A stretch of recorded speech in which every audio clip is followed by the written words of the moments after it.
국민의례가 있겠습니다. 먼저 국기에 대한 경례가 있겠습니다. 내빈과 관람객 여러분께서는 일어나셔서 전면에 국기를 향해 주시기 바랍니다.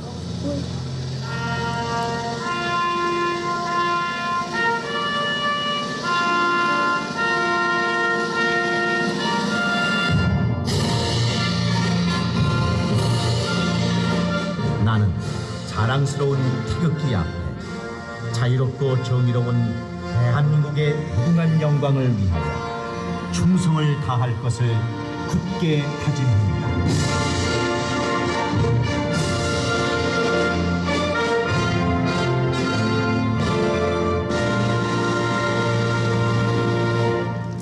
안녕하십니까. 청주국제공예비엔날레 조직위원장 청주시장 이승훈입니다. 먼저 오늘 개막식에 귀한 시간을 내셔서 참석해 주신 내외 귀빈 여러분을 진심으로 환영합니다. 그리고 전 세계 45개국에서 7,500여 개 작품을 출품해 주신 작가님께도 감사드립니다.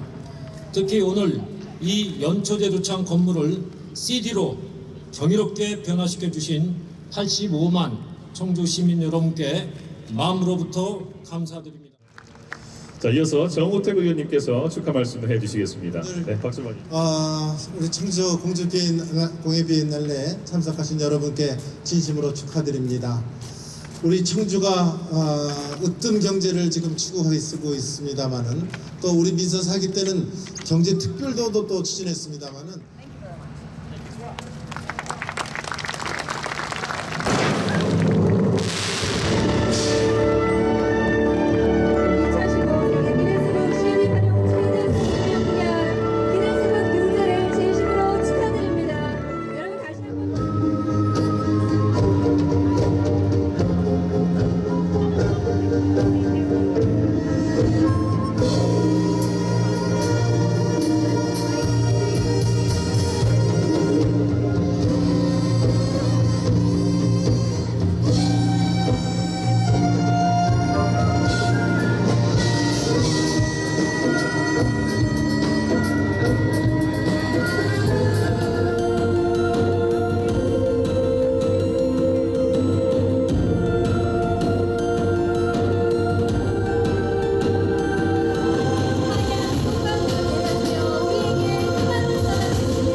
나를 만져주세요요. 이게 만져야지 느낌을 알아. 실로 이 느낌을 잘 거 이런 거 아까 그 알렉스 감독이 한 얘기를 우리는 너무 잘 알지. 선생님 아까 그 왜 거기 이렇게 조각 올라갈 때 예술곡들이 사람을 눈물 나게 한다는 거 그게 뭔지 모르겠다고 걔들 바보지 이게 뭔지 모른다는 게 우리는 알죠. 만든 사람의 혼이 아니에요. 저분들이 만드셨는데 이 만든 사람의 혼이 있기 때문에 그 눈물이 나고 하는 그런 감동들이 있는 거죠. 그 혼이 이런 거 전해져요. 그러니까 앉아서 이렇게 만드신 이 수치의 느낌과 이거를 3달 동안 18시간씩 이거를 0.3일짜리 같이 그 혼이 전해져서 눈물이 나고 기운이 그걸 얘기를 하는 거죠. 좋은 색감으로 자개를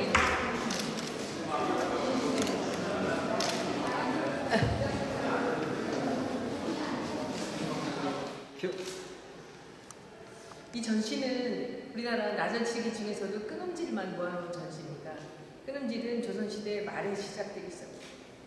끊음질은 조선시대 말부터 시작되었는데요. 이제 주름질로 한 문양을 오려서 뭐 메란 북죽이라든지 사람이라든지 이제 꽃이라든지 이런 걸 오리고 나서 그리고 이 나전 이 전복의 그 끄트머리에 있는 귀패라는 부분들을 잘게 썰어서 그것을 끊어서 사용한 것이 이제 끊음질의 시작입니다. 이 문헌에 보면 고려 시대부터 끊음질이 쓰였다고 되어 있는데 그 이유는 제가 보기에는 이 끝으로 잘라져서 없어지는 그 좁은 면의 그 나전이 아까워서 잘게 썰어서 쓰기 시작한 것이 아닌가라고 생각이 듭니다. 조선시대 말에 이제 활용된 그 끊음질을 제가 더 중요하다고 생각하는 이유는 그 끊음질이 이렇게 부수적인 장식으로 사용되다가 어느덧 조선 말에는 이것이 주인공이 되기 시작한다는 거죠. 그리고 이제 제가 끊음질에 더 관심을 갖는 이유는 그 직선으로 이루어지는 끊음질의 세계는 우리가 지금 이 시대에 우리나라 나전칠기를 세계화시키거나 현대화시키는데 굉장히 중요한 단초가 된다는 데 있습니다. 오늘의 이 전시를 제가 간단하게 소개를 해드리겠습니다. 이 작품 보시면 이제 19세기 말에 조선시대 말 작품입니다. 이 제가 말씀드리는 이 끊음질이라는 것이 바로 여기에 나오는 구간무늬죠. 거북이 등무늬가 나오는 이 구간무늬가 바로 이 끊음질의 가장 대표적인 무늬라고 볼 수 있고요. 그리고 끊음질은 이 귀패에서 잘게 직선을 썰어서 쓰기 때문에 늘 직선을 활용합니다. 여기 보면 또 직선 그림이 나오죠. 이렇게 글씨로 숫자가 있고 이제 복자가 나옵니다. 그리고 여기 위쪽에도 이제 박쥐 무늬와 이 숫자가 또 이렇게 다른 모양으로 이렇게 나오죠. 이 작품에 굉장히 중요한 것은 이 세 형태의 전혀 다른 숫자가 그 끊음질로 표현되어 있다는 것이고요. 그리고 뭐니 이 작품의 이제 대표적인 것은 여기에 거머리 장식이라고 하는 보통 이 모퉁이에 나무가 휘는 것을 막는 그 장식이 쇠로 들어가는 그 장식 자리에 끊음질로 들어가 있다는 것이 아주 중요한 작품입니다. 제가 갖고 있는 컬렉션 중에서도 상당히 중요한 컬렉션이고요. 이 작품 보시면 이 작품은 사이즈는 이쪽 거보다 훨씬 작은데도 불구하고 이 작품이 또 굉장히 중요한 이유는 여기는 전체가 다 끊음질로만 되어 있다는 겁니다. 그것도 아까 같이 이렇게 뭐 내문을 활용한다든지 또는 뭐 글자를 보여주는 게 아니라 풍경이 나오고 있다는 거예요. 풍경을 이 끊음질을 고각을 작게 내서 그것으로 마치 그림을 그리듯이 우리가 20세기 초기에 인상파 화가들이 이 선 하나로서 이 빛에 비친 그런 물결이라든지 나뭇잎을 표현한 것 같이 이게 이미 19세기에 조선시대 말에 점 하나하나로 끊음질로 이렇게 전체가 다 이제 풍경화를 이루었다는 것이 상당히 중요합니다. 그리고 이제 이쪽 거 보시면 여기서는 아주 중요한 것이 여기 이런 게 주름질이거든요. 면이 넓게 이렇게 오려진 거, 이게 바로 주름질입니다. 가장 빛나는 좋은 패드를 이렇게 주인공들을 이렇게 오려서 쓰고 그 나머지에 이렇게 배경을 이렇게 보여주는 부분을 끊음질로 이렇게 잘게 썰어서 돼 있죠. 여기도. 그리고 이게 돌아가는 문양도 이제 끊음질로 돼 있는데 여기 윗면을 보시면 여기서 아주 중요한 현상이 나타나기 시작합니다. 여기 윗면 전부 끊음질이죠. 여기서 보셨던 풍경하고는 또 다른 네모 안에 면 안에 이제 끊음질이 나오고 있죠. 그리고 이제 이 맥락으로 이쪽 작품 보시면 이제 천도화가 나오고요. 그리고 밑에는 봉황이 나옵니다. 그 두 번째는 매화가 나오고 밑에 학이 두 마리가 나오고요. 이쪽에는 소나무가 나오고 사슴이 나오죠. 그리고 저쪽에는 원앙 두 마리와 연꽃이 나오죠. 근데 여기서 보시면 그 주인공이 되는 것은 전부 주름질이죠. 면이 넓게 들어간. 그리고 그 배경을 이루는 것은 모두가 끊음질로 점을 갖고 그림을 만드는 거죠. 그것이 굉장히 중요한 부분이고 이제 가까이 보시면 여기 윗면이 전체가 다 끊어요. 여기가 마치 무릉도원 같이 이것이 뭐 이렇게 십장생을 넣는 거 보면은 지체가 굉장히 높으신 분의 작품이 사용하는 작품이 아니었나라고 생각이 드는데 여기 위에 보시면 여기서부터 저기까지는 무슨 어떤 정말 천국을 상징하는 듯한 버드나무와 소나무와 정자가 있고 꿈속 같은 그런 세상을 이제 끊음질로 작업을 해놨습니다. 그리고 이제 그 다음에 설명드릴 게 이쪽 작품입니다. 이 작품은 보통은 이렇게 삼층롱이 있을 때 위에는 이제 하늘에서 나르고 있는 새를 표현하고 중간에는 보통 뭐 이렇게 땅에 있는 사슴이라든지 이제 그런 땅에 있는 것들이 나오고 그 다음에 밑에는 바다가 나옵니다. 우리가 이 십장생 장의 특징은 늘 그렇게 나오거든요. 근데 이 작품을 보면 너무 특이한 것이 13세기 밑에 다 같이 모여 있고 위쪽에 엉뚱하게 끄름질로만 풍경이 한 줄이 쭉 나오죠. 이 작품은 그래서 위대한 작품입니다. 위에 이렇게 풍경이 나오는 이유를 한번 생각을 해보시면 제 추측으로는 방바닥에 방에 앉아서 볼 때 마치 창 같은 거죠. 멀리 보이는 창이죠. 아까 이쪽 작품을 위에서 보듯이 여기서 보면 원경이죠. 이런 데들도 보면 끄름질은 늘 뒤로 물러나 있는 그림을 얘기할 때 끄름질이 주름질과 함께 사용되거든요. 근데 이렇게 끄름질로만 저기 아까 끄름질로만 된 그 함을 보셨듯이 여기서는 끄름질로만 된 풍경 하나가 한 줄이 쭉 나온다는 거예요. 그래서 이 작품은 아주 중요한 작품입니다. 그리고 이제 여기서 보시면 아까 보셨듯이 여기 구간무늬죠. 저기서 한번 보셨죠? 구간무늬가 나오는데 구간무늬가 나오고 여기 희자가 이렇게 나오죠. 근데 이 작품의 아주 중요한 점은 이 옆면입니다. 책 좀 한 권 줘볼래? 책. 이 작품의 이 옆면이 너무 위대합니다. 이 옆면이 아까 산수화를 그리듯이 손으로만 갖고 풍경화를 아래 위를 그리고 있죠. 바로 제가 여기다 사용하는 겁니다. 이 책에 쓴 겁니다. 그래서 이 끄름질로 만들어지는 이런 아주 독특한 그런 이 풍경화의 세계를 이 옆면에서 보여주고 있다는 거죠. 그래서 이 작품이 아주 중요하고요. 여기서 이것도 이것과 마찬가지로 이번 연대가 이거보다 조금 더 뒤로 가는데 여기도 구간문이 나오죠. 구간문은 각자 자기 개인에 따라서 이 각도를 자기가 좋아하는 각도들을 이렇게 사용합니다. 오늘 여러분들은 여러 개의 구간문을 보실 수 있는데요. 그 구간문의 각도도 아주 납작하게 독특하게 돼 있을 뿐더러 여기서 아주 중요한 것은 이 네 개의 글씨가 다르다는 거예요.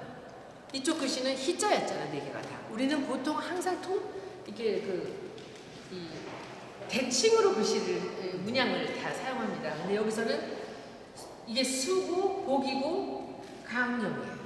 수복 강령이 이렇게 한 문에 하나씩 들어갔다는 것이 이 작품의 아주 특징이라고 볼 수 있습니다. 그리고 이제 근대로 우리가 넘어가게 되면 이 작품 아까 구간문이 우리가 계속 보셨는데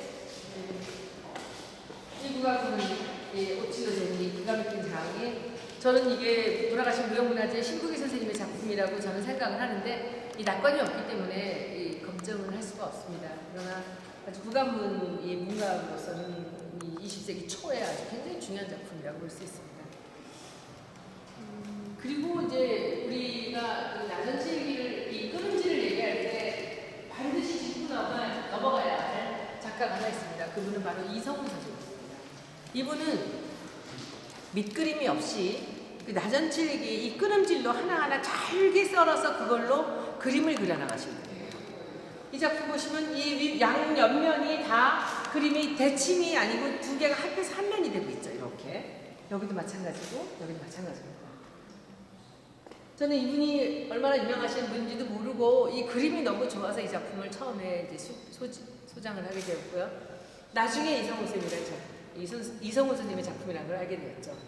우리나라 끄름질의 역사를 얘기할 때 이성훈 선생님은 절대로 우리가 그냥 넘어가서는 안 되는 아주 중요한 분입니다. 끄름질이 아까 조선시대에 저렇게 부수적인 장식이나 기하문으로 사용되는 것이 풍경화에서 끄름질이 이제 독립적으로 사용되긴 했으나 전혀 다른 세상을 보여주고 있는 게 바로 이 선생님의 작품입니다. 그리고 이제 근대로 갔을 때 이 작품 한 번 더 얘기하고 이거는 지금 현재 우리나라 끄름질 무형문화재 중요 무형문화재 송방우 선생님 작품입니다. 이 작품은 80년대 작품이기 때문에 선생님이 젊었을 때 눈도 좋고 손도 좋을 때 하셨던 그런 작품입니다. 이거는 국화문이라고 하는데 지금도 자세히 보면은 요즘에는 이것을 전부 기계로 잘라오는데 이걸 손으로 다 끊는다고 해요. 손으로 끊어서 했던 이런 작품의 어떤 그야말로 지금 이 시대 끄림질 작품의 정수를 볼 수 있는 그런 작품입니다. 이 작품은 여기서 위에서 보셔야 돼요. 이거는 자세히 보시면 우리가 끄림질을 얘기할 때 이런 무늬들이 있습니다. 만자무늬 있고 구간무늬 있고 국화무늬 있고 해포무늬 있어요. 이게 끄림질의 대표적인 문양들이에요. 이것이 한 번씩 반복되면서 이렇게 두 칸씩 해서 8칸을 메꾸고 있죠. 이 다른 이 끄름질로. 이 작품은 이제 특징이 뭐냐면 그 끄름질의 자랑이죠. 솜씨의 자랑이라고도 볼 수 있고 자기가 얼마큼 할 수 있는지를 다 보여준 것이죠. 아주 중요한 작품입니다. 이분의 끊음질이 참 위대해요. 이런 끊음질들 여기 위에 문양을 만드는 방법들도 굉장히 그 디자인적으로도 많이 이 디자인 공부하신 분도 아닌데도 불구하고 디자인적으로도 굉장히 앞서 있으시고, 그리고 이 작품도 어디 공모전을 내서 대상을 받았다고 하시는 작품인데 이렇게 레이스로 이렇게 상포가 둘러져 있는 것 같은 그런 디자인으로 만들어서 했던 작품. 여기 정말 대가들 아니면 두 작품이 나온 경우가 없는데 제가 일부러 이 선생님 작품을 두 작품을 했습니다. 이분이 지금 이제 아까 보셨던 그 우리나라 중요 무형문화재 송광생이 이전에 끊음질장으로 이제 계셨던 20세기 초기의 신부길 선생님 작품입니다. 제가 아까 저기 그 문갑을 얘기할 때 말씀드렸죠. 저는 그 문갑이 신부길 선생님의 작품으로 생각이 되는데 이제 낙관이 없기 때문에 제가 확인할 길이 없습니다라고 말씀드렸던 바로 그분입니다. 여기는 안에 낙관이 있어서 이 신부길 선생님 작품인지 제가 알게 된 아주 중요한 작품이죠. 그리고 이 작품이 2014년도에 밀라노에 전시에 나갔던 돌아가신 분이에요. 정창호 쌤이라고 이 건칠 작가신데 이 선생님의 작품이죠. 참 위대하신 분인데 너무 일찍 가셔서 안타까운 그런 분입니다. 그래서 이 작품을 제가 소장하게 된 것은 정말 행운이고, 우리 컬렉션 중에서 그 끊음질 컬렉션 중에서도 아주 대표적인 컬렉션이라고 저는 볼 수 있습니다. 그리고 아까 인터뷰하셨죠. 우리 김일범 쌤이 인터뷰 잘 하셨어요? 네. 이 선생 김일범 쌤은 원래 연 만드시는 분이에요. 원래 연을 만드시는 분인데 이분이 이 나전치기를 얼마나 잘하셨는지를 보여주는 아주 중요한 작품입니다. 그래서 이 우리가 나전을 얼만큼 가늘게 끊어서 그것을 마치 그 저기 갓을 만들 때 그 말총을 갖고 이 작업하는 그 굵기만큼도 자기도 자를 수 있다라는 그런 생각을 갖고 이 작업을 했던 분이고요. 그리고 이 작품이 그때 있었던 이 금강산이라는 이름을 가지고 있는 그런 작품입니다. 그래서 오동나무 낙동 기법으로 해서 태워 들어간 그 오동나무 장을 그 하나하나 그 면을 수만 개의 그 저기 나전치기 끊음질로 잘라서 이렇게 붙여서 그 안에 그 마치 계곡 같은 느낌으로 만들어 주신 거고요. 그리고 이 다른 작가들이 그런 말씀을 많이 하세요. 요 사이사이에 이렇게 초록색이 들어가 있는 게 너무 기가 막히다는 거죠. 그래서 이 물어보니까 너무 당연히 일부러 그렇게 하신 거예요. 이 선생님이 그렇게 하신 거고. 그래서 이 작품이 굉장히 중요한 작품이고, 이번에 이제 전순공예 대전에 이 선생님이 또 이 두 분이 이 작품을 내서 그 조약도를 보십니다. 이 조약도는 뭐 이미 작년 전시 이후로 너무나 세계적으로 유명해진 작품이라고 볼 수 있습니다. 이제 지금 여기 있는 작품 중에서도 이제 한 3점 정도는 이미 이제 판매가 된 작품이고요. 이 작품들을 보면서 우리나라 이 끊음질 나전 질기가 어디까지 갈 수 있는지를 이제 보여드리는 그런 작품이라고 볼 수 있습니다. 그래서 저는 사실 나전치기를 모으고 전시 기획을 하고 이제 후원을 하고 하면서 이 조약돌에서 뭔가 이 성과를 보기 시작했다는 생각이 들어요.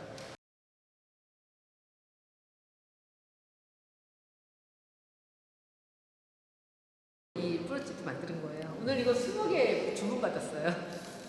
이게 노칠로에서 이 황삼용 작가와 이제 이 이익종 작가 두 분이 만드신 건데, 그래서 이거 하나에 20만 원씩인데 20개 주문받았고 이제 이거 판매 한번 해보려고 생각을 합니다. 맨날 이런 것만 어떻게 팔겠어요? 이게 4천만 원인데 이거 갖고 싶은 사람들이 다 어떻게 하겠어요? 그래서 이게 이제 제가 오늘 이 작품이라고 이게 야광패로 만든 거예요. 오늘 야광패. 이게 최근에 나온 작품이에요. 전 이 작품이 너무 좋아요. 그래서 아까 이제 여러분들한테 제가 말씀드린 게 와서 이거 좀 만져봐라. 이걸 만졌을 때 이 느낌을 훨씬 더 잘 알 수 있거든요. 이 꽃이 주는 느낌, 그리고 0.4mm의 나전실기를 썰어서 이것을 2달을 넘게 이게 300시간 동안을 이 사람이 어떤 사람 하나 붙였던 그 느낌을 볼 수 있는 그런 작품이거든요. 그래서 제가 처음 시작할 때 말씀드렸듯이 우리나라 나전치기는 고려시대부터 이미 세계적이었습니다. 근데 그것이 고려시대 것밖에 없지 않습니까? 그리고 그 다음에 고려시대 것이 지금 세계적으로 많이 이제 많은 컬렉터들의 사랑을 받고 있고, 대형박물관부터 메트로폴리탄까지 다 우리 고려나전이 가 있는데, 그리고 조선시대의 라전들이 여기저기 박물관에 수도 없이 많이 남아있는데 지금 우리가 내놓을 건 뭐냐는 거죠. 라전 책기도 우리가 지금 내놓을 수 있는 게 뭐냐 라고 했을 때 이렇게 옛날에 만들었던 방식으로 그냥 가서는 미래를 기약할 수가 없는 거죠. 그래서 조선시대 그들의 세계에 맞게끔 작품을 했다면은 여기서는 아까 그 이성훈 쌤 같이 자기의 세계를 만들어 나갔죠. 그리고 그 다음에 황삼용 쌤 같이 이 라전 시기로 또 다른 미래를 향해서 자기 기준으로 나가는 거죠. 그래서 이런 작품들을 세계적으로 이제 내놓는 우리가 이제 문화상품 쪽도 작품을 이제 계속 할 거고요. 그래서 오늘 이 전시를 기획한 의도를 본다면 그냥 보여준다라는 것보다는 우리나라 끄름질 라전이 이런 이 황삼용생의 이런 작품들을 보면서 우리가 어디까지 갈 수 있는가, 그리고 얼마든지 세계적으로 우리가 나갈 수 있다라는 그런 자신감을 얻는 그런 전시로서 기획을 했습니다. 다른 아이템들의 모든 작업들도 이 작업을 보면서 옛날 것으로 19세기에서 20에서 21세기로 넘어오면서 다시 이제 22세기를 또 우리가 기약할 수 있는 그런 이 가능성들을 좀 다들 봐주셨으면 좋겠다는 생각을 합니다. 감사합니다. 수고하셨습니다.